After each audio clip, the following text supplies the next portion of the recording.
Hey everybody, two Alpha Gals here. I'm Debbie Nichols.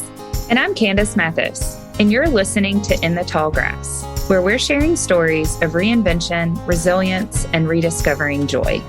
Whether it's facing Alpha Gal syndrome or any other redefining chapter of life, we all have to learn how to navigate the journey through the tall grass. So here we go. Hey everybody. We are here today with Seth Togal, who is an amazing advocate in the food allergy space. But maybe the most relevant piece of information about him is that he is ADINA's dad. And we're going to let him tell you what that actually means. Welcome, Seth. Thank you so much for being here with us today. Thanks, Debbie. Thanks for having me. Good to see you two again. Yes, likewise.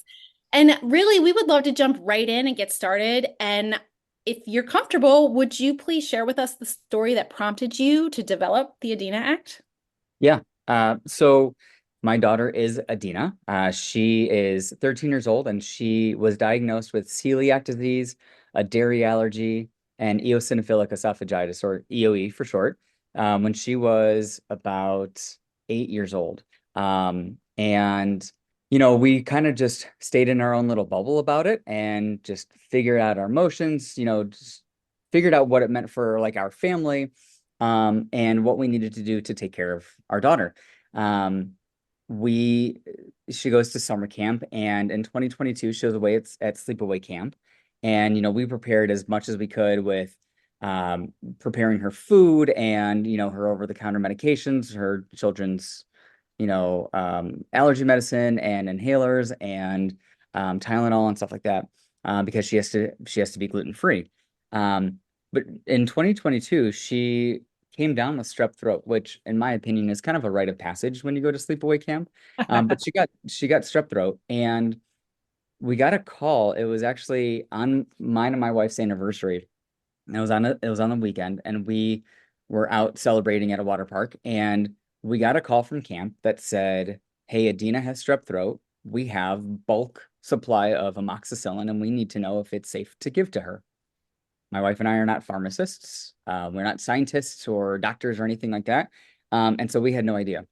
What made it even more difficult to try and figure out was that the terms can be used interchangeably in the sense of capsule or tablet or pill or whatever. And then, of course, every medication has a different dosage amount and color and shape and all this. So we're, 100 and something miles away from camp, talking to them on the phone, trying to Google, the medication to try and figure out what the active and inactive ingredients are, and to determine if it's safe for her. We were very unsuccessful at that.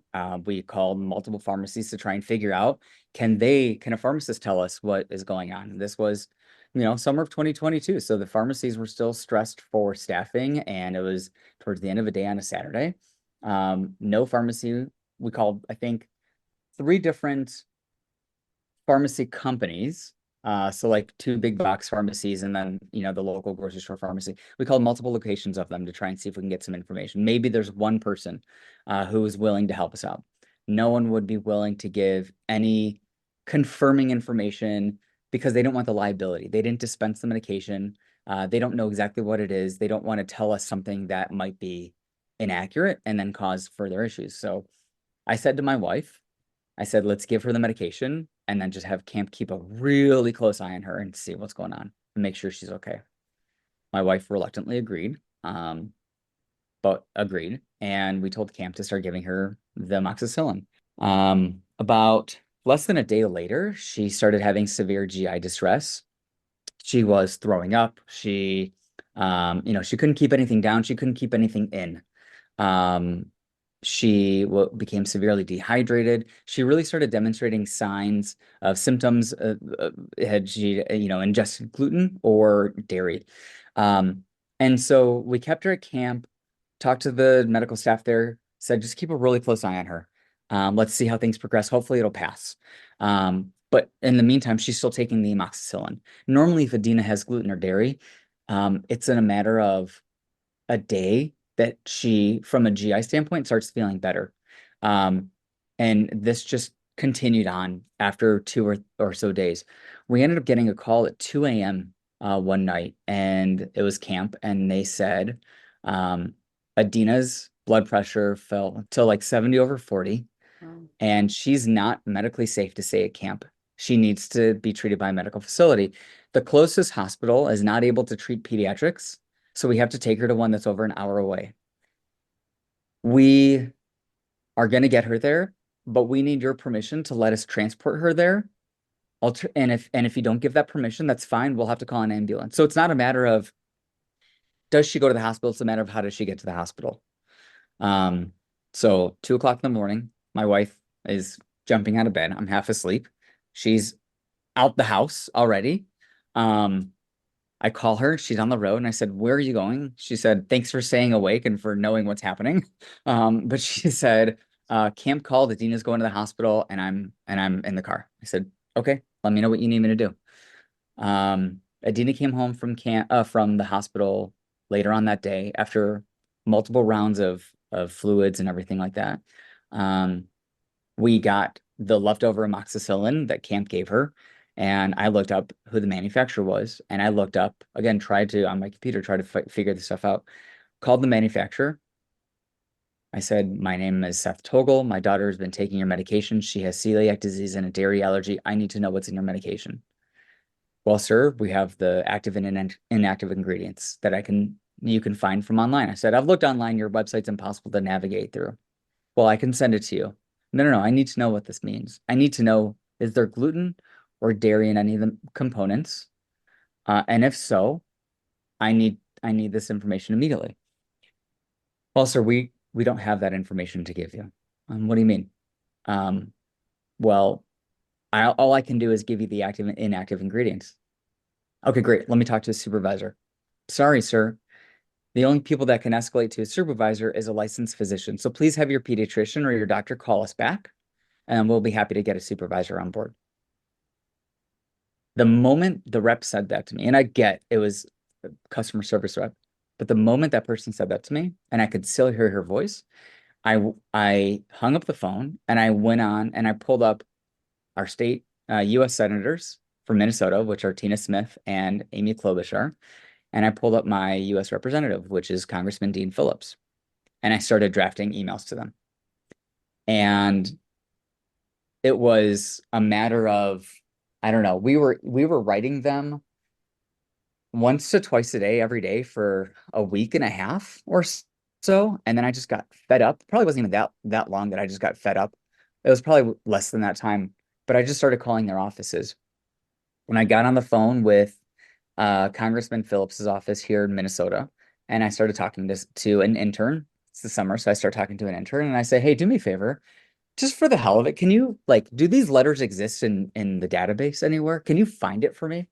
And he does, and he reads the letter, and he says, "Oh, your daughter goes to so and so camp. I went to that same camp, and in fact, I have friends that are counselors there this summer." I said, "Dude, I love that. Please, do me a solid. Print this out, put it on someone's desk. Whoever's going to be the most likely to read it, put it on their desk and ask them to please call me. This is a very serious issue." And I work in finance. I work in the banking and investment world. And in my industry, we have to have our lending disclosures and banking disclosures in plain English for the average consumer, the average person to be able to understand. That's what I put in my letter. Why is it the pharmaceutical industries are able to put these ingredients on medications, but not actually tell you what's in the ingredients? Mm-hmm. So, and I had that in there strategically because knowing our our U.S. representatives in Minnesota, that is right in line with their federal policies that they've always voted for, right? Consumer protection stuff. So I didn't get anywhere with Klobuchar. I didn't get anywhere with Tina Smith. But I started getting somewhere with Dean Phillips. And so after another few days or so of silence, which it seems like as a parent, it seems like it's an eternity, I went online and I went to his website and I requested a meeting with him. And I got an email back about 2 days later and said, "Congressman Phillips is in DC for meetings, but we have someone here locally, a senior constituency aide who's happy to meet with you." I met with her a week and a half after that. And luckily, she had a healthcare background, and she said she heard my story. It was a very difficult one to tell because it was so fresh and raw. And she said to me, if we took the same allergen statements and warnings that are on food and made the FDA put it on medication, would that do the trick?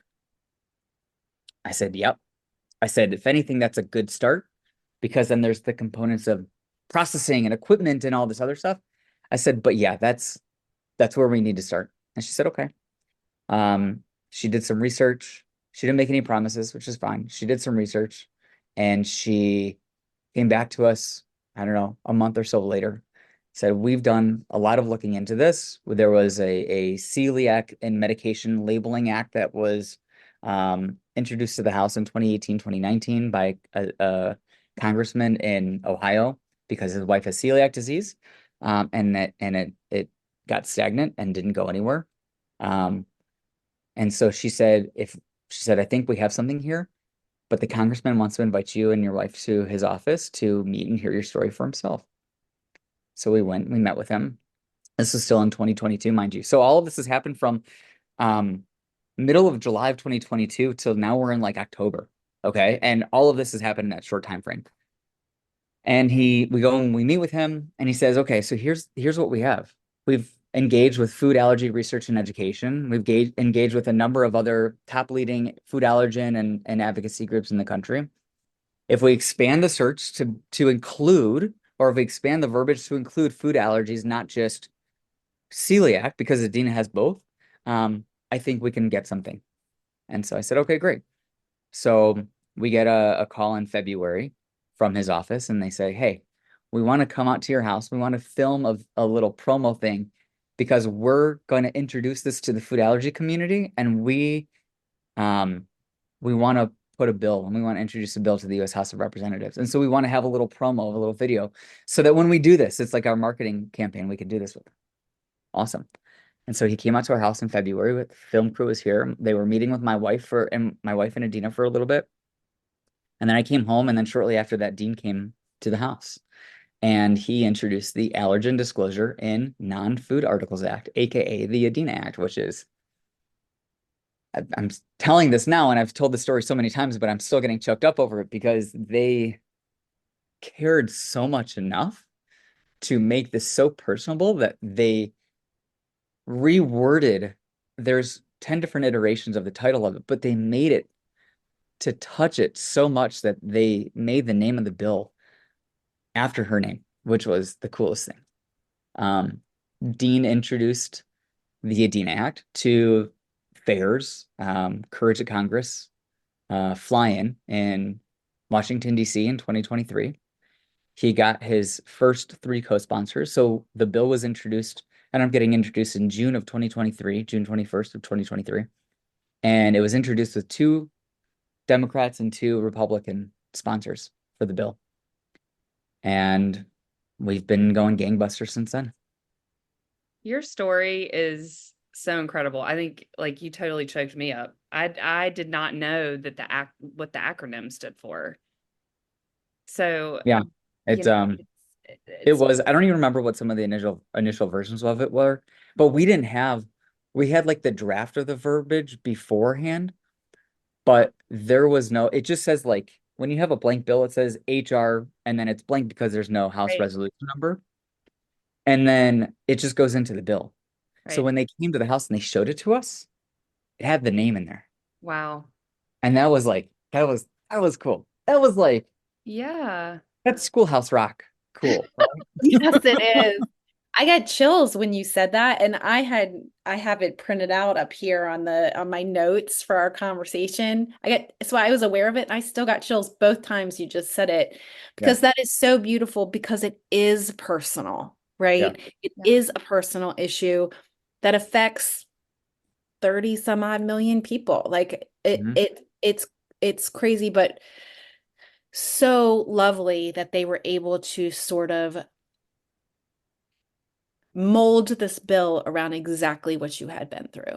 Yeah. And it's, it's one of those things where, God, we're so lucky, and we recognize that it could have gone so much worse for her, at camp.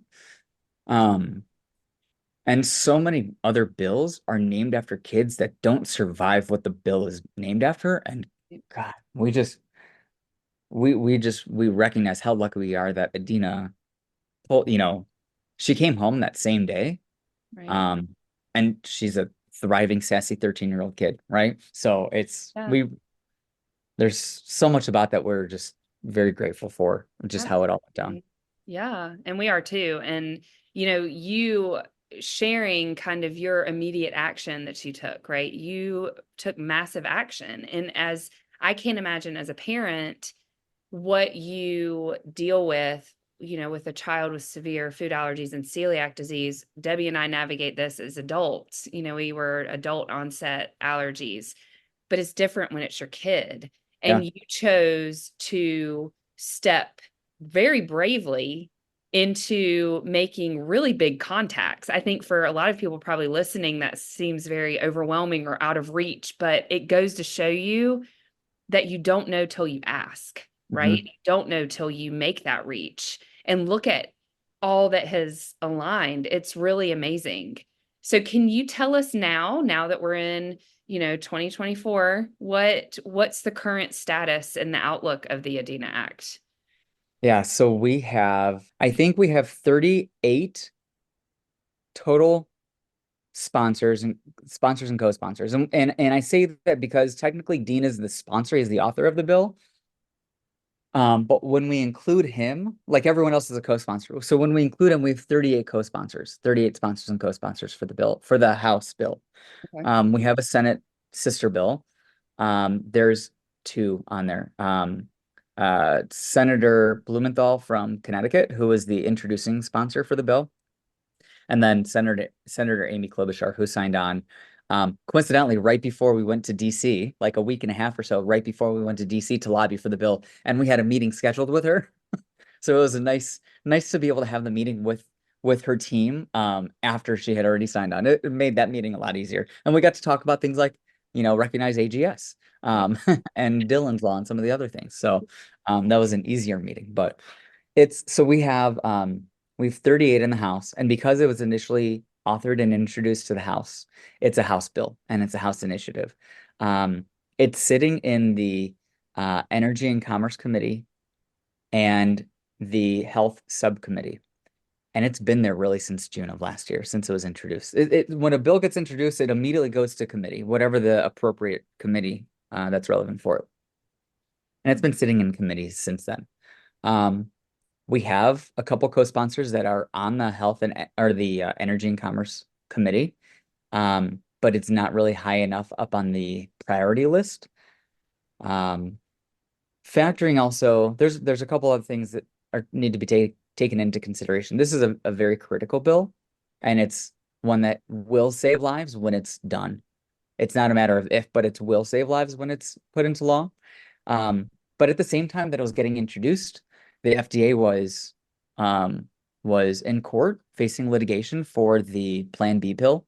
The FDA was dealing with a number of other different things. And then, there's just a ton of other local political and geopolitical factors that really take priority, right? Understandable. But we're hopeful that we got some big guns on the bill. We recently, when we went to DC, we got Congresswoman Angie Craig from Minnesota. She signed on. She is in the health subcommittee and she has leadership in that subcommittee, which is great. Her team has offered some significant pull to try and help get this going. I think that again is more of a matter of getting to the next, after elections this November and getting to the next Congress, which would be the 119th, started, I think it's January 3rd of 2025. But we have some heavy hitters on this. Our goal right now is still to continue to rally the grassroots effort and support. But it's kind of sat for a little bit for the last few weeks. I think there's a lot of factors, but I think we're starting to get into primary season. And I hate to say it, but it's the reality of it. I'm gonna hope that we have a lot more people sign on as co-sponsors before elections or before the end of this Congress. But I think I need to take a realistic look at this and say, this might be where we stall for a few months. But we'll see.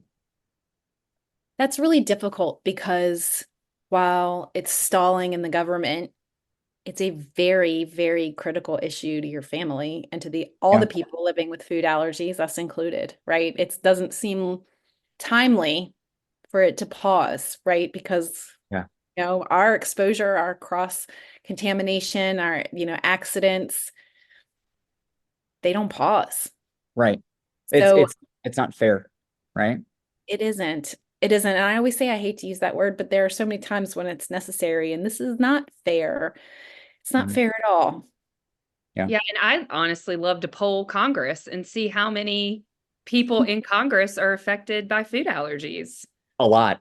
You Believe know? me. Yeah. Yeah. So it, Representative Doris Matsui, she is on almost every food allergy bill. She authors a bunch or co-authors a bunch of them too. She has grandchildren. I think they're grandchildren that have severe food allergies, like uber severe food allergies. So Mhm. she's all over it. And she's a co-sponsor of the ADINA Act.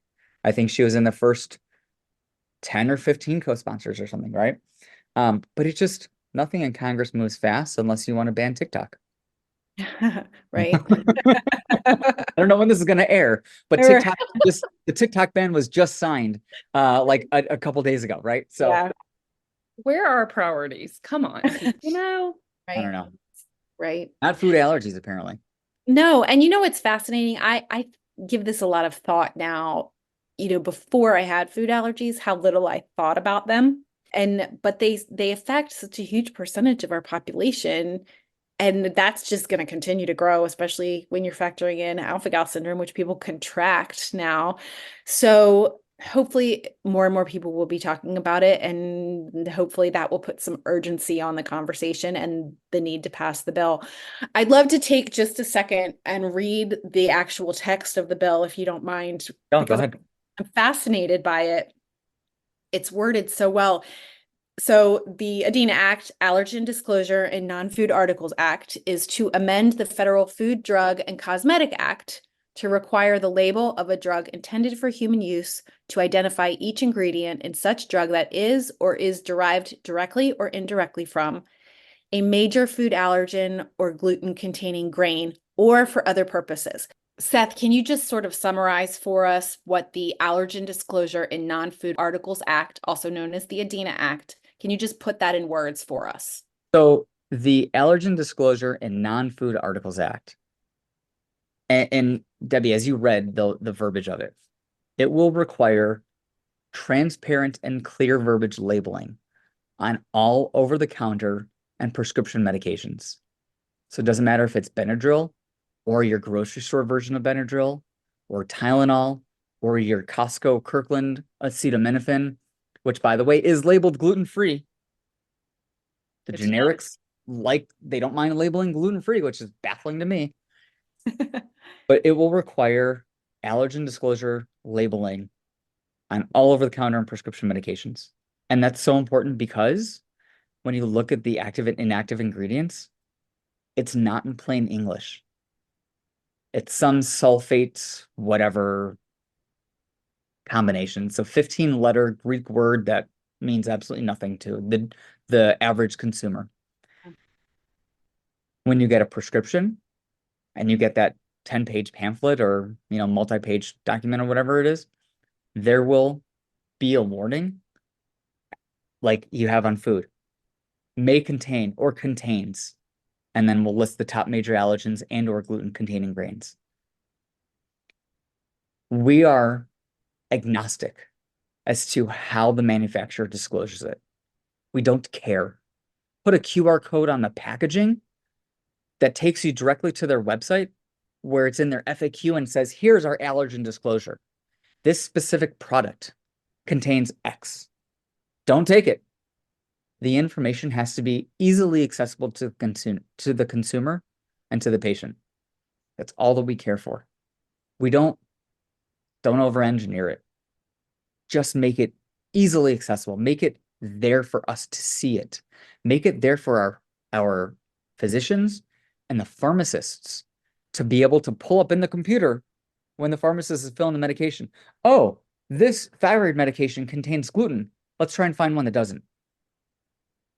That's all we're asking for. It's a simple ask. It's a simple bipartisan ask. Save lives.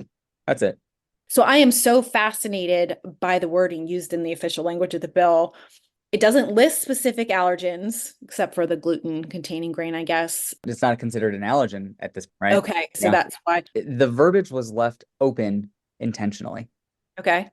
because so the FASTER Act, which, as we know, if anyone who's in the food allergy community, or you're not in the food allergy community, but you're obsessed with it for some reason, the FASTER Act, the main trigger for that, or the main benefit to that, was labeling sesame as the 9th top food allergen in the United States. So when the verbiage was put together, it was before the FASTER Act was implemented. So it was signed into law, I think, in 21, and it had a 2-year, within 2 years or so, it has to be implemented. And so the reason why the wording was left open was because it's not going to be a surprise if and when we have more food allergens listed as top food allergens, right? In Europe, there's like 14 top food allergens. By the way, gluten and gluten-containing grains, or gluten-containing cereal grains, is listed as a top food allergen, one of the top 14 food allergens in Europe, and it's not in the United States. That's besides the point. We'll talk about that in a little bit if we need to. But the verbiage was open because we expect that there's going to be more food allergens labeled. And if we left it to say the top 9 food allergens and identify those 9, the moment there's a 10th food allergen, now we have to amend this legislation. So we did this kind of open-ended to cast a broad net for any changes down the road. That was brilliant. That was brilliant. I take no credit. It was all Congressman Phillips's team and food allergy research. It was, I don't know for certain that FAIR was involved in the creation. I have to believe that they were because, or they had some part in it because they've been with us every step of the way. And the bill was initially introduced to the masses at their conference. I have to assume that they were a big partner for this, but I take no credit in the verbiage of it. I just take credit for my kid getting sick and getting a fire lit under my ass to get pissed off and start making some phone calls. Well, that is a very important role for the whole thing, isn't it?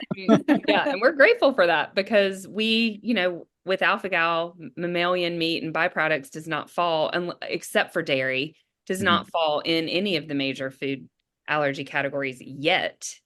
Right. So, and when the time comes that alpha-gal becomes listed as a top food allergen, then it will fall under the ADINA Act umbrella. Right.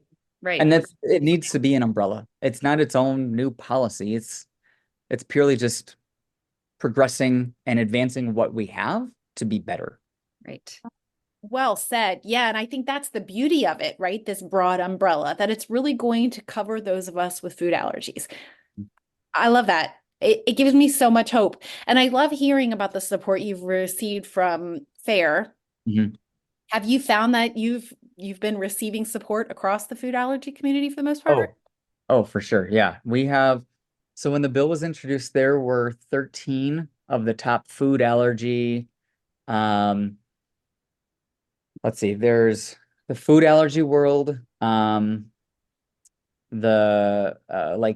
physicians and pharmacists, groups, the allergy, asthma, and immunology groups, gluten-free watchdog, beyond celiac, the National Celiac Association. So again, because it's all encompassing, when you're spanning the entire network of dietary restrictions, food allergies, or whatever that includes, everyone was on board. And when you think about Red Sneakers for Oakley, came about because their son Oakley died from a peanut allergy, right? The Elijah Alavi Foundation, Elijah's Echo, which, by the way, was just signed into law in Maryland like last week. So a big win for them. That's the 3rd state that they were signed into law. And there's like 5 or 6 other states on the docket where we're working on trying to get that introduced in Minnesota. But Thomas Silvera, that bill's named after their 3-year-old son who died in 2017 because he was fed dairy. He was fed a grilled cheese sandwich at his daycare facility. Again, we are so damn lucky that Adina came home from the hospital that day, right? Like that's so it needs to be broadcasted because when someone goes into anaphylactic shock, someone goes into anaphylaxis because of a contamination from a food allergen, and they're given, they take epinephrine and then they go to the hospital. And you know what's administered after you have epinephrine? Prednisone. Prednisone accounts for 1/3 of the steroid prescriptions in the entire United States. Prednisone contains lactose. So if you go into anaphylaxis from a dairy allergy and you go to the hospital and you're given prednisone, which contains lactose, you could go back into anaphylaxis. And every time you go into anaphylaxis, it's more and more severe. I'm not a doctor, but my wife has gone into anaphylaxis. It is more and more severe every single time that happens. And with AGS and other food allergies, you have no idea what the next reaction is going to be. It Right. could be hives in your mouth. It could be hives on your face. It could be hives anywhere. It could be complete throat closure. When my wife went into anaphylaxis, uh, coincidentally, 2.5 weeks after we came back from DC from exercise, she's exercise-induced anaphylaxis, potentially food triggered, but we were at the hospital and she was given prednisone, and luckily she doesn't have a dairy allergy. But we asked the doctor, "Hey, did you know that prednisone contains lactose?" Nope. Yeah. It can feel very daunting. It's, especially we've dealt with this. I know people listening with varying food allergies, alpha gal, having to go to the hospital in a state of anaphylaxis or severe reaction, and then you're having to play detective. Oh, it's terrible. It shouldn't be that way anymore. Like we need, and I know these databases exist, like the National Library of Medicine's Daily Med database. But in these situations, Have you ever gone to that website, by the way?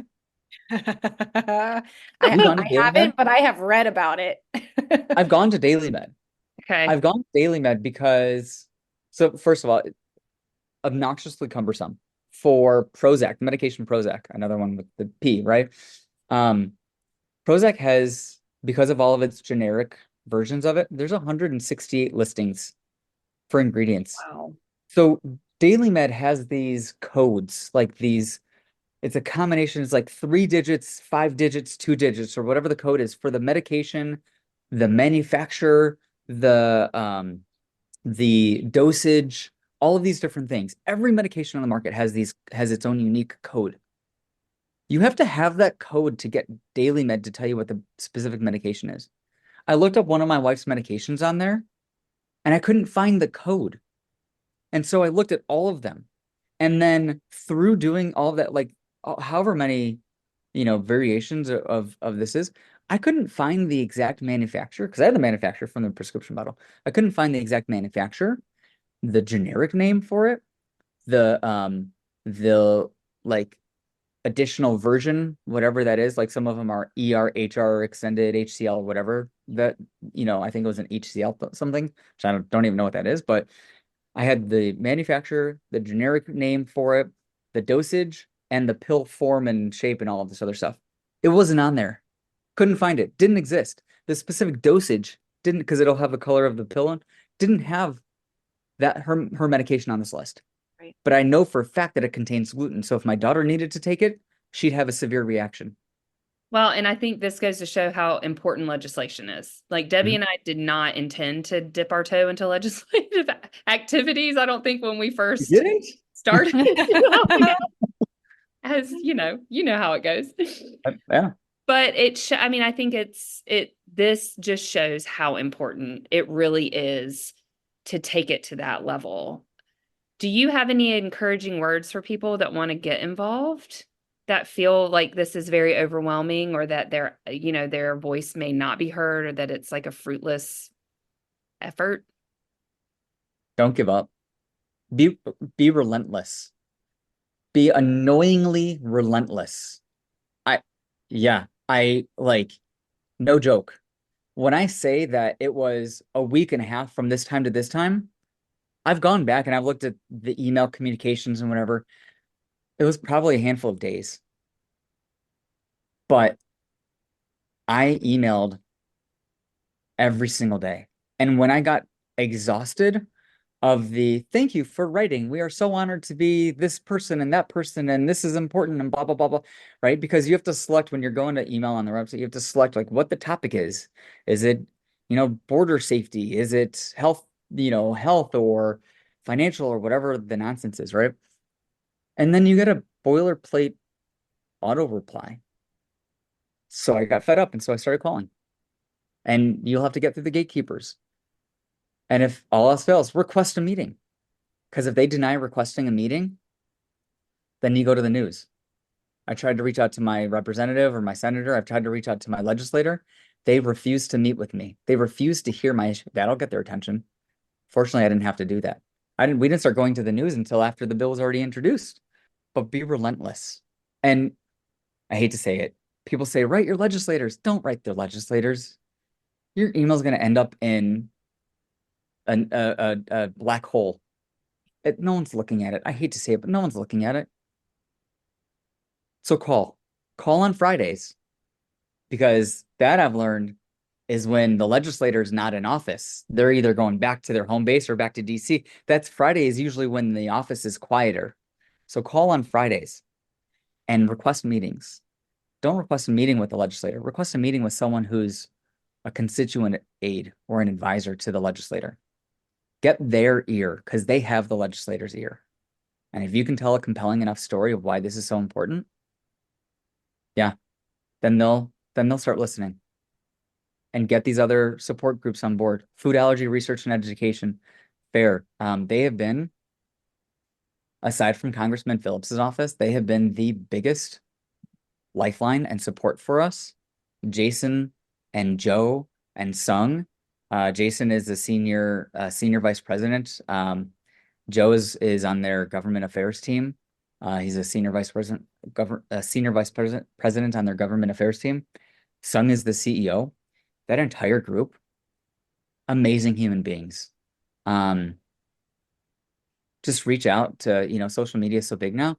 Reach out to content creators, reach out to Allergy Strong, to Beyond Celiac, or to Gluten-Free Watchdog, or reach out to Red Sneakers for Oakley. Become a Red Sneakers for Oakley ambassador.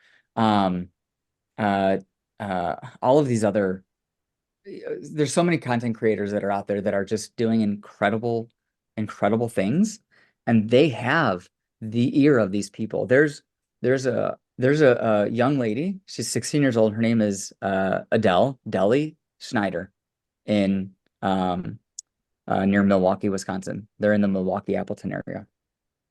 She's been a food allergy advocate. She has a severe dairy allergy, like anaphylaxis, severe dairy allergy. She's been a food allergy advocate since she was like 8 years old. Oh. Her congressman, Mike Gallagher, who was, by the way, one of the original co-sponsors for the ADINA Act, they're tight, like besties. He has a picture in his office of the two of them doing planks from like 4 years ago. I kid you not. Deli and her family have been such an incredible support for us and for the food allergy community. They started advocating when she was like 8 years old. I think she was around 8 years old. She's 16 now. She was pivotal. Rep. Gallagher was pivotal in getting the FASTER Act done. She's not affected by sesame, but she's affected by food allergies. There's so many people out there who are affected by this, and they're kind of in the corner because it's not getting the attention that it needs to. 33 million Americans, 10% of the US population, has a severe food allergy, a severe or mild to severe food allergy. 1% of the US population, 3 million people, have diagnosed celiac disease. Roughly 500,000 people or so, and counting, have AGS. When you put all of those numbers together, it's more than 100 million people in the United States that are affected by celiac disease, AGS, severe food allergies, or some other form of dietary restriction, intolerance, or whatever that is. 93% of medications in the United States contain some type of food allergen, dye, or gluten. And these drug companies are not required to disclose any of it. I'm so glad that you talked a little bit about the support system that's out there, because one of the things we hear the most from people in our community is that they feel alone in this. Mhm. And while AGS is on the smaller side, I mean, 500,000 people is nothing to like nod at, right? Right. It's a lot of people and growing, as you said, which we acknowledge as well. It's so important to acknowledge that so people realize that they are not alone, that there's an enormous network of people. And I actually, in one of the articles I was reading about the ADINA Act, I pulled a quote from Jason Lindy, who Yeah. we're really big fans. We've interviewed him here on this podcast. We've gotten to know him pretty well over there at FAIR. And he put it so well that I'd like to read this too, if you don't mind. He said, all consumers have a right to know what they ingest. Parents have a right to know that the medicine they're giving their children will help them, not hurt them. And I think that's it in black and white. That's plain and simple. Parents should know that the medicine they're giving their kids should help them, not hurt them. When we were in DC, so we presented at their Courage of Congress fly-in this year. And one of these days they will get me the recording of it, because the one that I have is off my phone and it is not great. But Adina killed it. She did so incredibly amazing. I don't even know if there are enough adjectives in the English language to be able to describe how well she did. She did better than my wife and I did. We were like choked up little crazy asses, like trying to like hold down the tears, right? Because we're the parents, right? So we're like damn near crying. And she just killed it. But in our speech, the last part of my portion of it, I said you shouldn't have to gamble your life on an over-the-counter cold and flu medication, or you shouldn't have to go to an expensive compound pharmacy. You shouldn't have to play Russian roulette on a medication that you're supposed to take to make you feel better. Right. No, you shouldn't. It's not life is too short now, and we have medications. These companies are supposed to help people, and by not being forthright and disclosing this information, you're harming your consumer base. You're harming the people, probably your employees. You're harming the people who are relying on you. Like, we rely on our legislators to get their shit together and pass the bills that are important to be passed, like the ADINA Act. We rely on these companies to manufacture medication and products that are going to keep us healthy. Anything aside from that, anything below that standard is harmful and is negligent. Yep. Very well said. Very well said. 1,000% agree. 1,000% agree. And I think, it makes me wonder how many of these people that, however the system is put into place, however, whoever's at the top, are they not affected by it? Because I think until you are affected by it, until you know someone, until you have a loved one, a child, know someone who's lost a child, it doesn't, you have no perspective. But within the statistics out there, it's hard to think that they're not affected, like it kind of is mind-boggling to me. It is. So can you share a little bit more about how everyone listening can support the ADINA Act? Yes. And all of your efforts. We want to know how we can I'd do be happy to. Okay, so there's a couple things. We, first and foremost, talk to your friends and family. They need to understand why this is so important. But you can't just understand, you can't just talk to them once and then they'll get it. Adina's had celiac disease and a dairy allergy and EOE for 5-6 years or so. We still have to remind when we go visit friends and family. We still have to remind them. It's exhausting, but don't let it weigh you down. Talk to your friends and family, post about it on social media. We have a social media account on Instagram. It's the ADINA Act effort, _ADINA_Act_effort. Probably going to change that because my wife tells me that's no good. It's too long. So anyway, so we have an Instagram account. You can post on social media. We have a whole bunch of great posts on there from a number of different organizations that are on board with the ADINA Act and support it. And so like and share that stuff. We have a Facebook group where we try to provide updates, every so often when we have updates to share, and really just a way to try and encourage people to get active in this. But the best ways that you can help support the bill, is become a fair advocate. So go to FAIR's website, sign up as a fair advocate, get their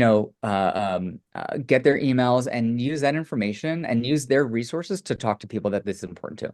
Talk to your employers, right? If you work at a company and you're on a floor that's full of cubicles, and if there's no conversation about potential airborne food allergies for your colleagues, or are you bringing something that has peanuts and all this other stuff, right?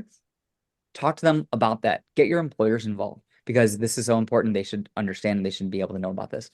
But become a fair advocate. Call. Don't write. Please don't write. Call. Take the few minutes. Call on any day of the week that you have a moment to. Leave a voicemail. Call on Fridays when the legislators are not in office. Hopefully they're legislating or something. But call and talk to an aide. Talk to a constituent advocate. Talk to someone in their office who's in their healthcare, area, to share your story, to say you need to support this because I could have died because my relative, my friend could have been impacted or was impacted, because they need to know this is a consumer protection bill. This is a right to know initiative. This is a bipartisan bill. Food allergies are agnostic to if you're Republican or Democrat, if you are of some ethnic background or demographic. Food allergies don't care. And food allergies are affected the same whether you're taking medication or it's in food. They have to know. Because like you guys said earlier, if they're not directly affected by food allergies, it's never going to phase them. Almost every single person that we talk to about the ADINA Act, we say, did you know, 93% of medication, blah, blah, blah, blah, blah. I had no idea that there were food allergens in medication. I wouldn't have thought about that. I figured it would already be a thing. Why is medication not required to be labeled? I thought it would already be there. You ever look in those little pamphlets from, that you get from your prescriptions? It says, do not take if you are allergic to this medication. How do I know if I'm allergic to the medication? Right. I don't know what's in it. We Right? comment on that every time that we hear it on an ad, like a commercial, that they say that do not take if you are allergic to this medication. Yeah. I'm like, that's the dumbest thing. It doesn't give you any information. How do you know if you're allergic to it if you haven't taken it? I'm What's the sorry. next line of the commercial says? Talk to your doctor. Talk to your doctor.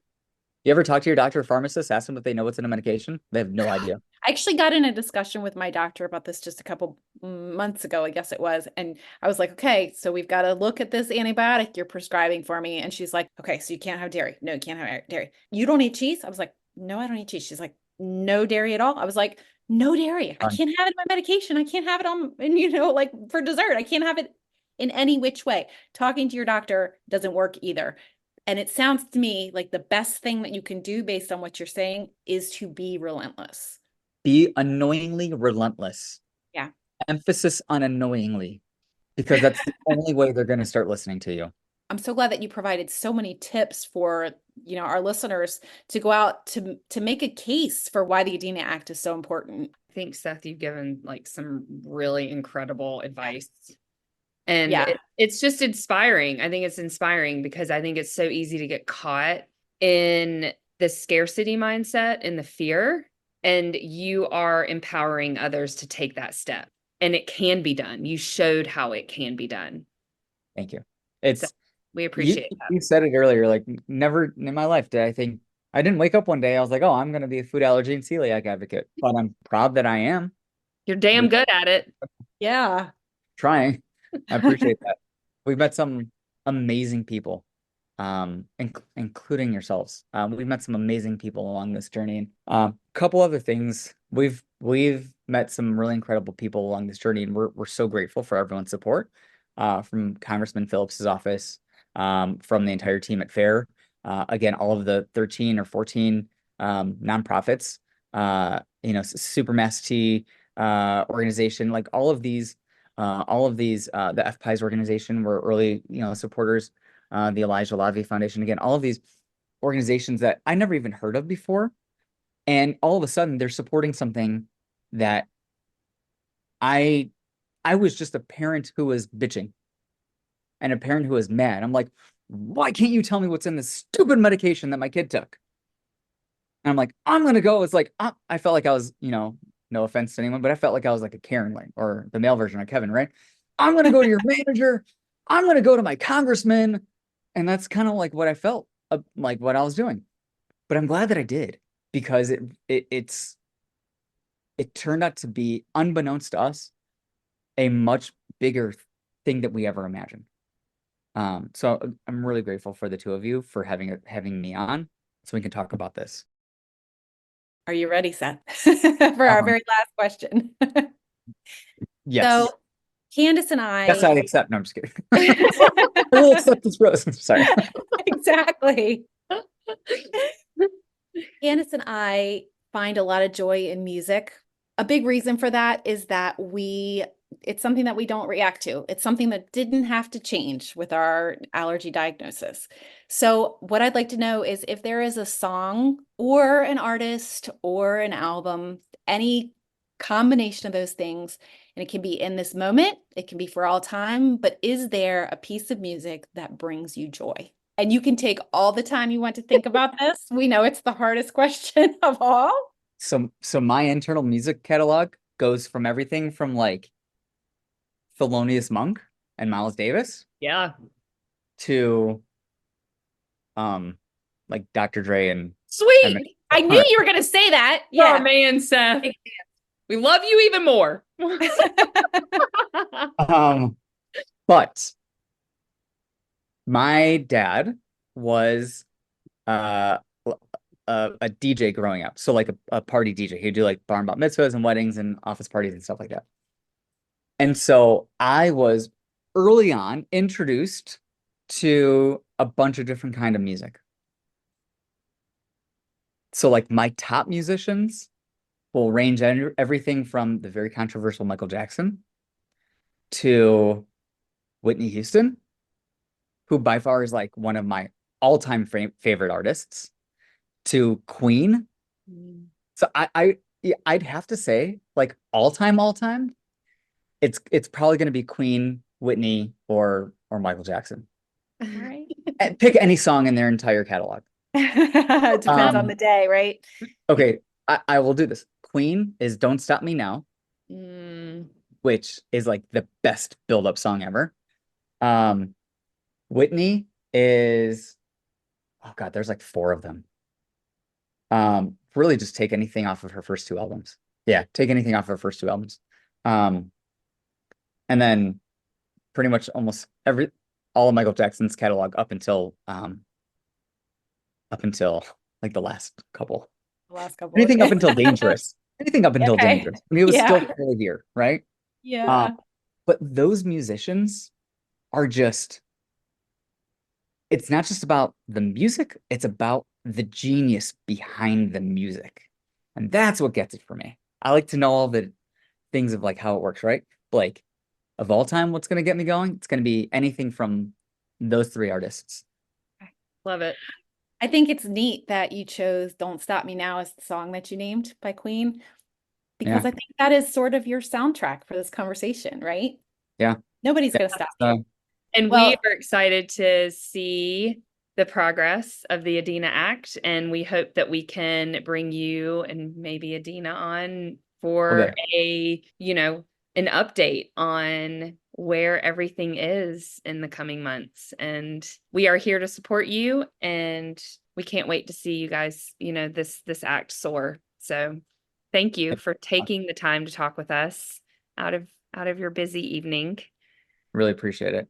You ladies are amazingly wonderful, and I'm very grateful for you. So thank you.